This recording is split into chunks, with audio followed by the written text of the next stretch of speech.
Welcome to YSM news. ముందుగా headlines. Telugu జన విజయ కేతనం జెండా సభా ప్రాంగణంలో జనసేన టీడీపీ ప్రెస్ మీట్.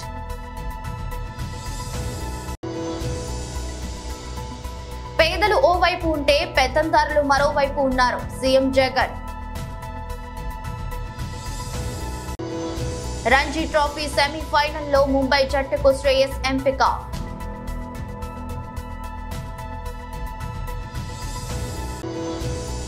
(11,062 పోస్టులతో రేపు తెలంగాణ మెగా డిఎస్సి నోటిఫికేషన్.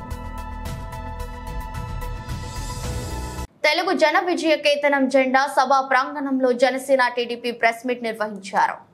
కనివిని రీతిలో అద్భుతమైన ఏర్పాట్లు చేసి రాష్ట్రంలో ఒక రాజకీయ సభ ఇంత అద్భుతంగా నిర్వహించబోయే పరిస్థితి ఈ రోజున జనసేన పార్టీ, తెలుగుదేశం పార్టీ రాష్ట్ర ప్రజలకు అంకితమై ముందుకెళ్తున్నాం.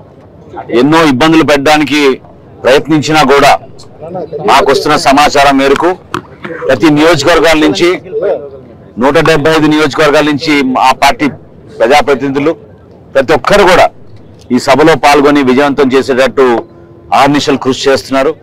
మనస్ఫూర్తిగా మా నాయకులకి, అదేవిధంగా తెలుగుదేశం పార్టీ నాయకులకి ఎక్కడ కూడా మీరు సహనం కోల్పోకుండా దయచేసి సహకరించి ఈ సభని విజయవంతం జరిగే విధంగా మనందరం కలిసికట్టుగా ముందుకెళ్దాం. ఇది ఒక జెండా పండుగ, ఒక అద్భుతమైన పండుగ వాతావరణంలో చేసుకోబోతున్నాం.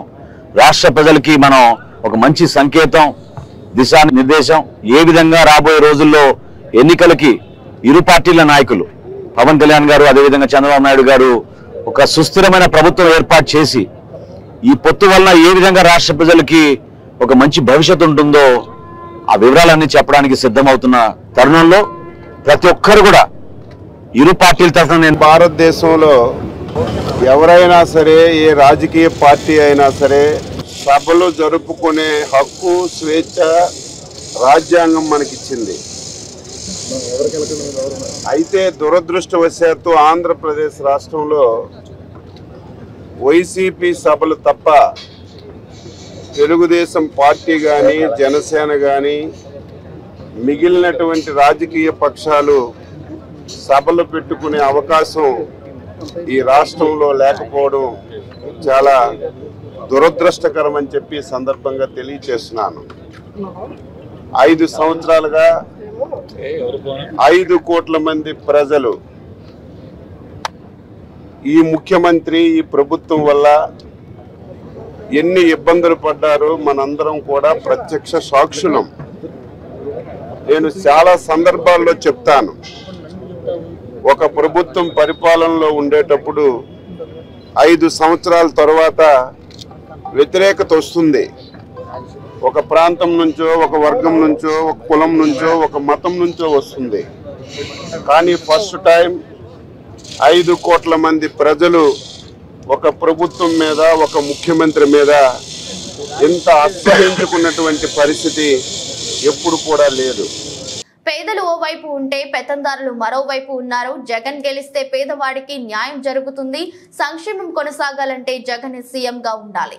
గుర్తుపెట్టుకోండి, పేదవాడు ఒకవైపున, పెత్తందారులు మరోవైపున. ఇవాళ జరుగుతూ ఉన్నది ఇక్కడ. మీ జగన్ ఉంటే పేదవాడు బాగుపడతాడు.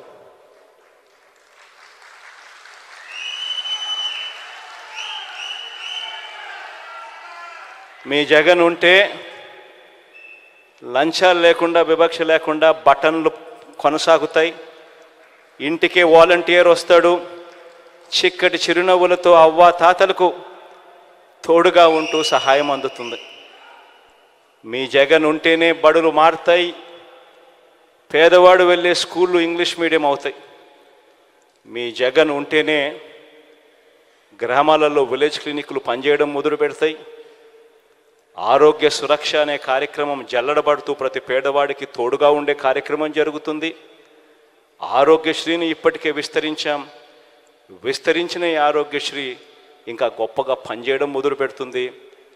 ఏ పేదవాడైనా కూడా అప్పుల పాలు కాకుండా ఆ పేదవాడికి వైద్యం అందే పరిస్థితి కొనసాగాలంటే కేవలం జగన్ ఉంటే మాత్రమే అది సాగుతుంది, జరుగుతుంది.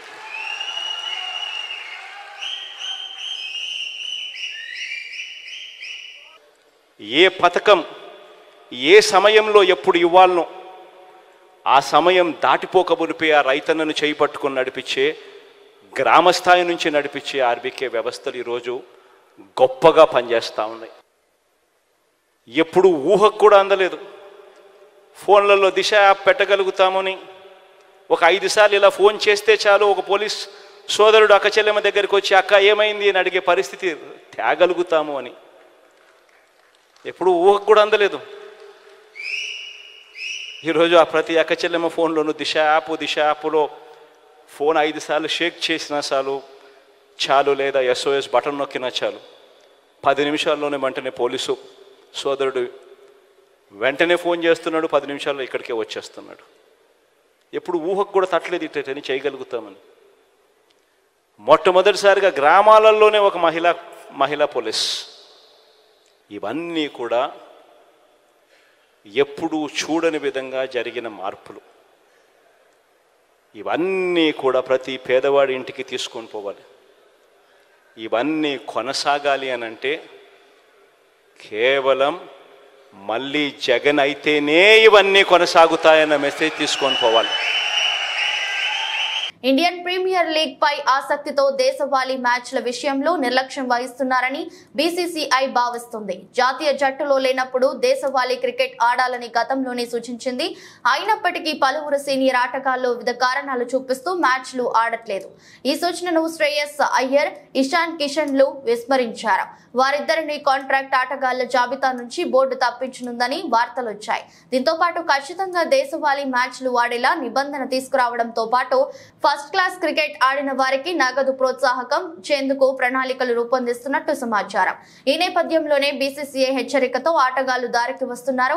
వెన్నుగాయం కారణంగా Ranji trophy quarter finals match కు దూరమైన శ్రేయస్ అయ్యర్ తాజాగా సెమీఫైనల్ మ్యాచ్ ఆడనున్నారు. శ్రేయస్ ను ముంబై జట్టుకు ఎంపిక చేశారు. వెన్నుగాయం ఫామ్ తే తంటాలు పడుతున్న శ్రేయస్ ఇంగ్లాండ్ తో చివరి 3 టెస్టులకు సెలెక్టర్లు ఎంపిక చేయలేదు. రంజీ ట్రోఫీ క్వార్టర్ ఫైనల్ నుంచి ఇదే కారణంతో తప్పుకున్నారు. అయితే శ్రేయస్ ఫిట్ గా ఉన్నాడని జాతీయ cricket academy doctor Nitin Patel లేఖ రాయడం దుమారం రేపింది. కాగా గతేడాది దక్షిణాఫ్రికా టూర్ మధ్యలోనే తిరిగొచ్చిన కిషన్ కూడా దేశవాళీ మ్యాచ్ లో ఆడుతున్నారు. డివై పాటిల్ T20 మ్యాచ్ లో ఆర్బీఐ తరపున బరిలో దిగిన కిషన్ 12 బంతుల్లో 19 పరుగులు చేశారు. తెలంగాణలోని రేవంత్ రెడ్డి ప్రభుత్వం మెగా డిఎస్సికి నోటిఫికేషన్ విడుదల చేయబోతుంది. మొత్తం 11,062 ఉపాధ్యాయుల పోస్టులను రాష్ట్ర ప్రభుత్వం భర్తీ చేయనుంది. దీనికి సంబంధించిన నోటిఫికేషన్ రేపు విడుదలయ్యే అవకాశం ఉంది. వాస్తవానికి ఈ రోజు నోటిఫికేషన్ విడుదల కావాల్సి ఉంది. అయితే షెడ్యూల్ ఖరారు, సాఫ్ట్వేర్ రూపకల్పనకు మెరుగులు దిద్దాల్సి ఉండటంతో ఒకరోజు ఆలస్యం కానుందని అధికారులు తెలిపారు. 11,062 పోస్టుల్లో 6,500 పోస్టులు ఎస్టీజీలే ఉన్నారని డిఎస్సి పై నిరుద్యోగులు భారీగా ఆశలు పెట్టుకున్నారు. ఇప్పటికే దాదాపు 4 లక్షల మంది ఉపాధ్యాయ అర్హత పరీక్ష ఉత్తీర్ణులయ్యారు.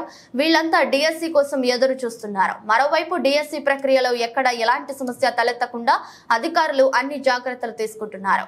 ఇందులో భాగంగా సాఫ్ట్వేర్ రూపకల్పనపై అధికారులు మరింత దృష్టి సారించారు. నమస్తే, welcome to APTS Telugu news.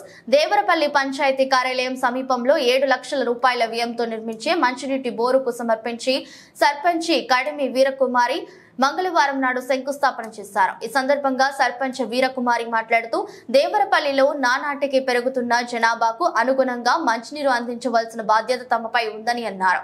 ఇటీవల కాలంలో కొన్ని ప్రాంతాలలో 2 విడిచి 2 రోజు మంచినీరు అందించడం వలన ప్రజలు ఇబ్బందులు పడుతున్నట్లు తమ దృష్టికి వచ్చిందని ఆమె తెలిపారు. శివాలయం సమీపంలో బోరు పాడైపోవడంతో ప్రత్యామ్నాయంగా పంచాయతీ నిధులతో కార్యాలయం సమీపంలో బోర్డు నిర్మిస్తున్నట్లు తెలిపారు.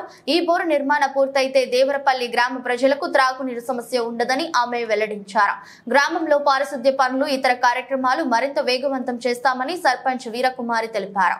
ఈ కార్యక్రమంలో ఉప సర్పంచ్ వెలగా సాంబశివరావు, సొసైటీ అధ్యక్షుడు కవల శ్రీనివాస్, పంచాయతీ సభ్యుడు పచ్చ రామ్ గోపాల్, వైసీపీ నేతలు కడిమి రాజు, మాధవరపు వెంకటేశ్వరరావు, సిద్ది సూర్యరావు, దుగ్గిన గంగరాజు, జల్లు రాంబాబు తదితరులు పాల్గొన్నారు.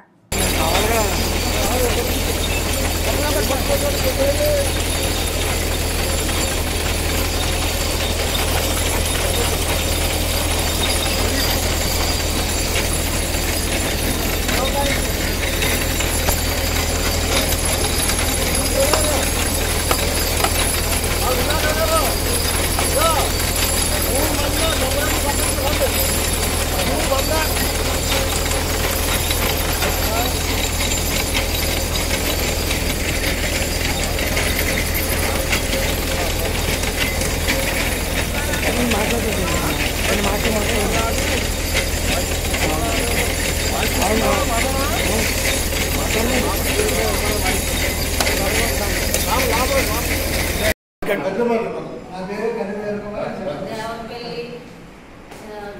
పంచాయతీ వేడుకుమారి సర్పంచ్ గారిని అలాగా బోరు పంచాయతీ దగ్గర బోరు పోవడం వల్ల మరి పంచాయతీ నిధుల వల్ల మళ్ళీ బోరు వేయడం జరిగింది. దానివల్ల ప్రజలు ఏదో నీళ్ళు రావట్లేదని ఇబ్బంది పడుతున్నారు.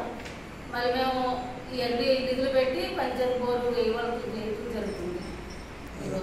ఈరోజు దేవపల్లి గ్రామ పంచాయతీ పరిధిలో పంచాయతీ నిధులు 7 లక్షల రూపాయలతో ఈరోజు శివాలయం దగ్గర బోర్డు పాడైపోవడం జరిగింది. పంచాయతీ నిధులు 7 లక్షలతో సర్పంచ్ కరీం కుమార్ గారి ఆధ్వర్యంలో ఈరోజు శంకుస్థాపన చేయడం జరిగింది. అంతేకాకుండా జలజీవన్ మిషన్లో కూడా 90 లక్షల రూపాయలతో పైప్ లైన్ వేయడం జరిగింది. ఈరోజు దేవపల్లి గ్రామ పంచాయతీ పరిధిలో ప్రజలందరూ కూడా ఒక 4 రోజులు 2 నెలల నుంచి ఇబ్బంది పడుతున్నారన్న విషయం వాస్తవమే. కానీ వాళ్ళందరికీ మంచినీళ్ళు ఇచ్చే ఉద్దేశంతో దేవపల్లి గ్రామ పంచాయతీ ఆధ్వర్యంలో, అంతేకాకుండా మన ఎంపీపీ కుప్పల దుర్గారావు గారి ఆధ్వర్యంలో, మరియు మన హోమ్ మినిస్టర్ తానేటి మంత్రి గారి ఆధ్వర్యంలో కూడా ఇక్కడ మంచినీళ్ళ కోసం మీరు ఎంత ఇబ్బంది పడినా కూడా మీకు మంచినీళ్ళ కోసం మీకు ఈరోజు బోరు బుచ్చిపాలెం నుంచి ఆ లైన్ కూడా దేవపల్లి మన తలారి వెంకటరావు గారి ఇంటి వరకు కూడా ఆ లైన్ కలపడం జరిగింది. ఇప్పుడు మెరకీది తలారి వెంకటరావు గారి ఇంటి వరకు కూడా మంచినీళ్ళు పుష్కలంగా రేపు గ్రామ పంచాయతీ మీకు అందజేస్తున్నాం. ఈరోజు దేవపల్లి గ్రామ పంచాయతీ మీద ప్రతిదీ కూడా మీకు ఈ 2 నెలలు మీరు ఇబ్బంది పడ్డారన్న వాస్తవం కరెక్టే. కానీ పంచాయతీ మన ఎంపీపీ దుర్గారావు గారు మరియు మన సర్పంచ్ కడిమి వీరకుమార్ గారి ఆధ్వర్యంలో మీ అందరూ కూడా మంచినీళ్ళు అందించే ఉద్దేశం మాది ఈరోజు మీకు తెలియజేస్తుంది. ఏలూరు జిల్లా ఏలూరు మండలం మాదేపల్లి గ్రామంలో 4వ విడత వైఎస్ఆర్ ఆసరా సంబరాల్లో పాల్గొన్న ఎమ్మెల్యే అబ్బయ్య చౌదరి ఈరోజు ఏలూరు రూరల్ మండలం మాదేపల్లి గ్రామంలో జరిగిన 4వ విడత వైఎస్ఆర్ ఆసరా సంబరాల్లో పాల్గొని ఏలూరు రూరల్ మండలంలోని 631 స్వయం సహాయక సంఘాల్లోని 5,993 మంది మహిళలకు 4,94,00,000 రూపాయల ఆసరా చెక్కులను పంపిణీ చేసిన దెందులూరు ఎమ్మెల్యే శ్రీ కొఠారు అబ్బాయి చౌదరి. ఈ కార్యక్రమంలో జడ్పీ చైర్మన్, కార్పొరేషన్ల చైర్మన్లు, డైరెక్టర్లు, ప్రజాప్రతినిధులు, పార్టీ అధ్యక్షులు, సొసైటీ అధ్యక్షులు, సచివాలయ కన్వీనర్లు, గృహ సారథులు, నాయకులు, కార్యకర్తలు, లబ్ధిదారులు పాల్గొన్నారు. అలాగే ఎండిఓలు, అలాగే ఎంపీటీసీలు, వివిధ గ్రామాల నుంచి విచ్చేసినటువంటి సర్పంచులకు, వేదిక మీద ఉన్న తెలియజేసుకోండి. ఎమ్మెల్యే ఎవరు, ఇక్కడ ఎవరు నిలబడుతున్నారు మీకేమన్నా తెలుసా? ఇప్పటి వరకు కూడా వాళ్ళకి క్యాండిడేట్లు లేక వాళ్ళకు వాళ్ళే కొట్టుకొని నేనంటే నేనని కొట్టుకునే పరిస్థితి ఆ పార్టీలో ఉంది. కానీ మన జగనన్న ఎక్కడా కూడా ఏ క్యాండిడేట్లు కూడా వెతుక్కోకుండా ప్రతి క్యాండిడేట్ కూడా ఎప్పుడో 2-3 నెలల క్రితమే ఆయన మనకి డిసైడ్ చేశారు. కాబట్టి మీరు ఒకటి ఆలోచించుకోండి, గతంకి ఇప్పటికీ ఎంత తేడా ఉందో చూసుకొని రాబోయే రోజుల్లో మన ఎమ్మెల్యే గారిని గెలిపించుకుంటే ఆయన మంత్రిగా మన ముందుకు వచ్చి ఇంకా ఎన్నో అభివృద్ధి కార్యక్రమాలు చేస్తుంటారు. ఎందుకంటే ఆయన చదువుకునే వ్యక్తి కాబట్టి అసెంబ్లీలోకి వెళ్ళి మాట్లాడి మనకి ఏం కావాలన్నా, నిధులు ఎన్ని కావాలన్నా కూడా తీసుకొచ్చే సత్తా మన ఎమ్మెల్యే గారికి ఉంది. కాబట్టి మీరందరూ కూడా మన ఎమ్మెల్యే గారిని గెలిపించుకోవాలని నాకు ఈ అవకాశం ఇచ్చిన మన ఎన్నికల గుర్తేంటి? అందరి చేతులపైకి ఎత్తండి తల్లి. మన ఎన్నికల గుర్తు, మన ఎన్నికల గుర్తు. మనం దేని మీద నొక్కబోతున్నాం? ఫ్యాన్ మీద. తప్పకుండా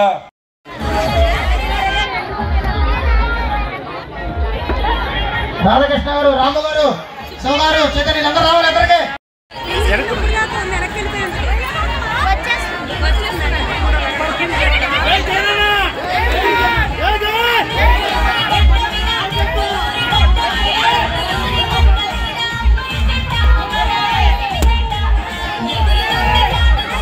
అంటే ఆ కార్డు పెట్టుకెళ్తే చాలు, మనం ఏ హాస్పిటల్కి వెళ్ళినా ఆ కార్డు ఇచ్చి వైద్యం చేయించుకోవచ్చు. ఈ గ్రామంలో కూడా ఎక్కడో అయ్యప్ప స్వామికి దర్శనానికి వెళ్తే అక్కడ యాక్సిడెంట్ అయితే వాళ్ళకు కూడా జగనన్న ప్రభుత్వం మాట్లాడి వాళ్ళకి న్యాయం చేయటమే కాకుండా ఇప్పటికే వాళ్ళకి మళ్ళీ 4 లక్షల రూపాయలు చెక్ ఒకరికి, 3 లక్షల రూపాయలు చెక్ ఒకరికి కూడా జగనన్న మళ్ళీ పంపించేటువంటి కార్యక్రమం చేస్తున్నారు. అంటే ఎక్కడ మన ఆంధ్రప్రదేశ్లో ఉన్నటువంటి ఎవరికి వైద్యం అందాలన్నా కూడా వైద్యాన్ని అందించడమే కాకుండా వాళ్ళకు కూడా ఈరోజు అండగా నిలబడుతున్నది మన జగనన్న ప్రభుత్వం. విద్యా వైద్యం గ్రామానికి తీసుకురావటమే కాకుండా పేదవారికి ఇళ్ల స్థలాలు, ఇందాక పెద్దలు చెప్పారు, ఈ ఊర్లో 22 ఎకరాల పొలం కొన్నాం. శ్రీపరిలో 12 ఎకరాలన్నా కొన్నా ఎంత 15 ఎకరాలు ఇల్లు స్థలాలు ఇచ్చాము. ఆ రోజు అదేవిధంగా గుడివేకలంకలో ఇచ్చి ఉన్నాం, ప్రతికాలంకలో ఇస్తూ ఉన్నాం, బయట చింతపడి అన్ని గ్రామాల్లో దాదాపుగా చేటపర్లో కానీ అన్ని గ్రామాల్లో మొదటి విడత జాలిపూడి కానీ ఇళ్ల స్థలాలు ఇచ్చాం. మళ్ళీ రెండో విడత ఇవ్వబోతూ ఉన్నాం. కేవలం మన నియోజకవర్గంలో 13,800 మందికి ఇళ్ల స్థలాలు ఇచ్చాం. ఈరోజు మీ మాదేపల్లి కాలనీ లాగా 176 కాలనీలు ఉన్నాయి మన నియోజకవర్గంలో. జగనన్న కాలనీ 176 కాలనీలు. గత ప్రభుత్వంలో 1 సెంటు స్థలం కొన్నారా అని అడుగుతున్నా. ఎప్పుడన్నా కొన్నారా తల్లి? ఎవరన్నా కొని పొలం ఇచ్చినటువంటి గతంలో లేదు. అటువంటిది ఈరోజు జగనన్న ప్రభుత్వంలో ఇవన్నీ ఒక ఎత్తు అయితే, చెట్టు చివరగా అతి ముఖ్యమైనది మీకు మాట ఇచ్చాడు, బటన్ నొక్కుతూ ఉన్నాడు. అక్కడ అన్న బటన్ నొక్కటం, మీ సెల్లల్లో టిక్ టిక్ మన మెసేజ్ రావటం, బ్యాంకుల్లో డబ్బులు పడటం. పడతానే లేదా తండ్రి? అన్న నొక్కుతున్నాడా బటన్ లేదా? ఎన్నిసార్లు నొక్కాడు? 125 సార్లు నొక్కాడు. మనం ఎన్నిసార్లు ఎవరికి మనం ఏం చేయాలి? ఇప్పుడు మనం ఏం చేయాలి తల్లి? మనం ఏం చేయాలి? ఎక్కడ నొక్కాలి? ఎన్నిసార్లు? విశాఖ స్టీల్ అడ్మిన్ బిల్డింగ్ ముందు కార్మికులు ఆందోళన. బుధవారం నుండి బయోమెట్రిక్ అమలుకు నిరసనగా ఆందోళన. కార్మికులకు కనీస సౌకర్యాలు సమస్యలు పరిష్కరించి తరువాత బయోమెట్రిక్ పెట్టాలని డిమాండ్. డైరెక్టర్ పర్సనల్స్ తో చర్చలు జరిపినా ఫలించకపోవడంతో ఆందోళన. అడ్మిన్ బిల్డింగ్ వద్దకు చేరుకున్న సౌత్ ఏసీపీటీ త్రినాథ్, సిఐలు వి శ్రీనివాసరావు, ఎర్రం నాయుడు.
పశ్చిమ గోదావరి జిల్లా నర్సాపురంలో తన అనుచరులతో మాజీ మంత్రి కొత్తపల్లి సుబ్బారాయుడు సమావేశం మంగళవారం సాయంత్రం నిర్వహించారు. ఈ సందర్భంగా ఆయన మాట్లాడుతూ పవన్ కళ్యాణ్ ఎంతో ఆప్యాయంగా పార్టీలోకి ఆహ్వానించారు. రాష్ట్రాన్ని అభివృద్ధి చేసేందుకు మనమందరం కలిసి పనిచేయాలని పవన్ కళ్యాణ్ చెప్పారు. పవన్ కళ్యాణ్ ఎటువంటి స్వార్థం లేకుండా రాజకీయాలు చేస్తున్నారు. కమిట్మెంట్ ఉన్న నాయకుడు పవన్ కళ్యాణ్ తో కలిసి పనిచేయడం ఆనందంగా ఫీల్ అవుతున్నానన్నారు. ప్రజల జీవితాల్లో వెలుగును నింపేందుకే పవన్ కళ్యాణ్ జనసేన పార్టీని స్థాపించారు. చంద్రబాబు పవన్ కలయికతో రాష్ట్రం అభివృద్ధి చెందుతుంది. పవన్ కళ్యాణ్ చంద్రబాబుల అడుగులో మనమంతా అడుగు వేయాలి. పవన్ కళ్యాణ్ చంద్రబాబుల సారథ్యంలో రాష్ట్రంలోని 175 నియోజకవర్గాల్లో విజయం సాధిస్తామని ధీమా వ్యక్తం చేశారు. రేపు తాడేపల్లిగూడెంలో జరిగే మీటింగ్ ను మనమందరం విజయవంతం చేయాలి. పవన్ కళ్యాణ్ చంద్రబాబు కూటమిలో భాగంగా సీట్లు ఒప్పందం కుదుర్చుకున్నారు. వారికి నేను నొప్పి అధికార పార్టీకి ఏమిటి అని ప్రశ్నించారు.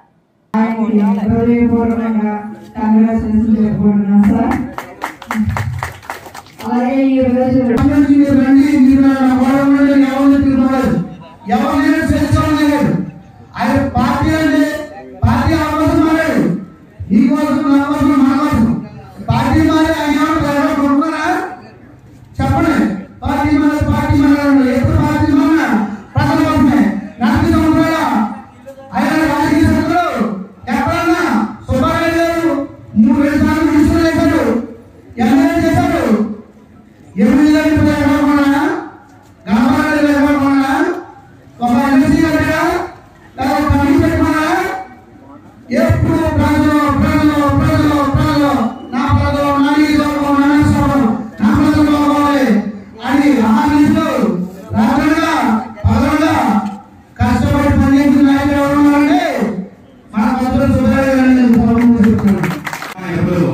పార్టీ మారలేదనేది నాకు విశేషం. ఎందుకంటే ఆయన ప్రజల కోసం, ఆయన గత పరిశ్రమని ముందున్న పరిస్థితుల్ని కాపాడుకోవడం కోసమో లేదా కొత్తగా పరిశ్రమ స్థాపించుకోవడం కోసమో పార్టీని మారలేదు. ఆయన ప్రజల కోసం, ప్రజల యొక్క స్థితిగతులు, ప్రజల యొక్క కష్టాల నష్టాలని వచ్చినప్పుడు ఆయన అండగా ఉండడం కోసమే పార్టీ మారడం జరుగుతుంది. కొన్ని సందర్భాల్లో మేము కలిసిన పుస్తకాలలో కూడా ఆయన ఈ పార్టీ మారుతారన్నప్పుడు మేము కొన్ని ఏకీకరించినటువంటి రోజులు కూడా ఉన్నప్పుడు కూడా శ్రీ పవన్ కళ్యాణ్ గారి యొక్క దగ్గర డైరెక్ట్గా నేను మన జనసేన పార్టీలో నిన్న జాయిన్ కావడం జరిగింది. మరి జనరల్గా ముందుగా నాకు కొద్దిగా ఏదైనా ఒక ప్రోగ్రాం చేస్తే దాన్ని కొద్దిగా డిఫరెంట్గా, కొద్దిగా హడావుడి అంటే అందరినీ ఇన్వాల్వ్ చేసి చేయాలనేటువంటి ఆలోచనతో ఉంటాను. వీరికైతే మన వాళ్ళు అందరినీ కూడా మన నియోజకవర్గం నుంచి ఎంతమంది వస్తూ ఉంటే అంతమందిని కూడా తీసుకెళ్ళి, ఎన్ని వేల మంది వస్తూ ఉంటే అన్ని వేల మందిని కూడా తీసుకెళ్ళి జాయిన్ అవ్వాలనుకున్నాను. కానీ అనుకోకుండా ఎన్నికలు దగ్గరికి వచ్చేస్తున్నాయి, సమయం కూడా లేదు. నిన్న కలిసేటప్పటికి ముహూర్తం కూడా బాగుందని అనుకోవడం. అప్పటికప్పుడు వెంటనే పవన్ కళ్యాణ్ గారు పార్టీలోకి మనల్ని తీసుకుని ఎంతో ప్రేమతో, ఆయన చాలా అభిమానంగా, చాలా వాత్సల్యంగా, ఒక సొంత అన్నదమ్ములు నేను జానకి ఎలా ఉంటాము ఆ విధంగా ఆయన అంత ఆప్యాయత వ్యక్తపరిచి ఏదో ఒక పొలిటికల్, ఒక రాజకీయ సన్నివేశం అన్నట్టు కాకుండా ఒక కుటుంబపరంగా జరిగినటువంటి సన్నివేశం అన్నటువంటి విధానంగా ఆయన నన్ను పార్టీలోకి జాయిన్ చేసుకుంటే తీరు నాకు చాలా ఆనందాన్ని కలగజేసిందని సందర్భంగా తెలియపరుస్తున్నా. మా అందరికి కూడా తెలుసు, చంద్రబాబు నాయుడు గారికి అపారమైనటువంటి అనుభవం ఉంది. ఆంధ్ర రాష్ట్రం మీద పరిపూర్ణమైన అవగాహన ఉంది. అదేవిధంగా పవన్ కళ్యాణ్ గారికి చేయాలన్నటువంటి తపన ఉంది, చేసి చూపించాలనే దమ్ము, ధైర్యం పవన్ కళ్యాణ్ గారిలో ఉన్నటువంటి విషయం కూడా ఈ సందర్భంగా తెలియపడుతున్నా. ఆయన అడుగు ముందుకేసినప్పుడు ఎదురు సముద్రం ఉందా లేకపోతే అగాధం ఉందా అనేటువంటి ఆలోచన చేయకుండా తను ఆలోచన చేసే అడుగు ముందుకు వేయాలనుకున్నప్పుడు, తన వేసే అడుగు న్యాయం, ధర్మం అనుకున్నప్పుడు దేనికి వెనకడకుండా ముందుకు సాగే వ్యక్తి మన పవన్ కళ్యాణ్ గారు అనే సందర్భంగా నేను మీ అందరికీ కూడా తెలియపరుచుకుంటున్నా. చంద్రబాబు నాయుడు గారి, పవన్ కళ్యాణ్ గారి కాళ్ళకెత్తు తప్పనిసరిగా ఆంధ్ర రాష్ట్రం ప్రగతి పథంలో, అభివృద్ధి పథంలో దూసుకెళ్ళడంలో ఎటువంటి అనుమానం లేదు అన్నటువంటి విషయాన్ని కూడా ఈ సందర్భంగా నేను మీ అందరికీ కూడా తెలియపరుస్తున్నా.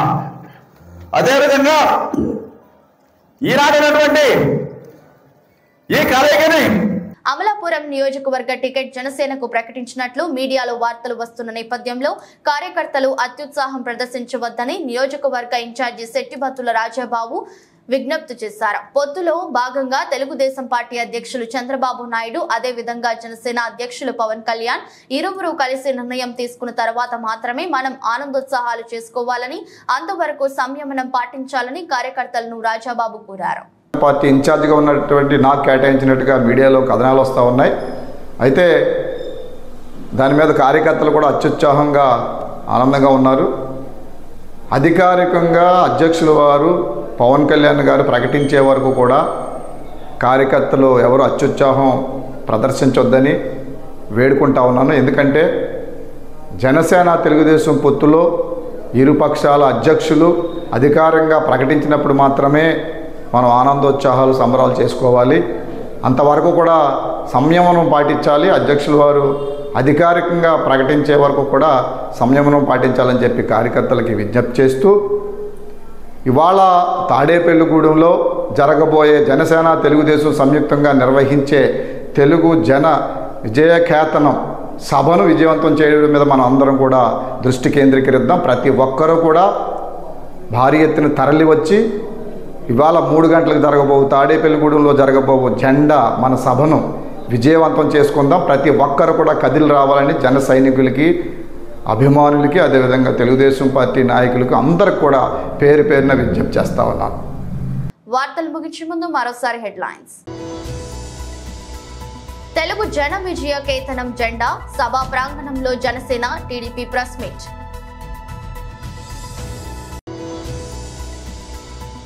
పేదలు ఓవైపు ఉంటే పెత్తందారులు మరోవైపు ఉన్నారు సీఎం జగన్. రంజీ ట్రోఫీ సెమీఫైనల్లో ముంబై జట్టుకు శ్రేయస్ ఎంపిక.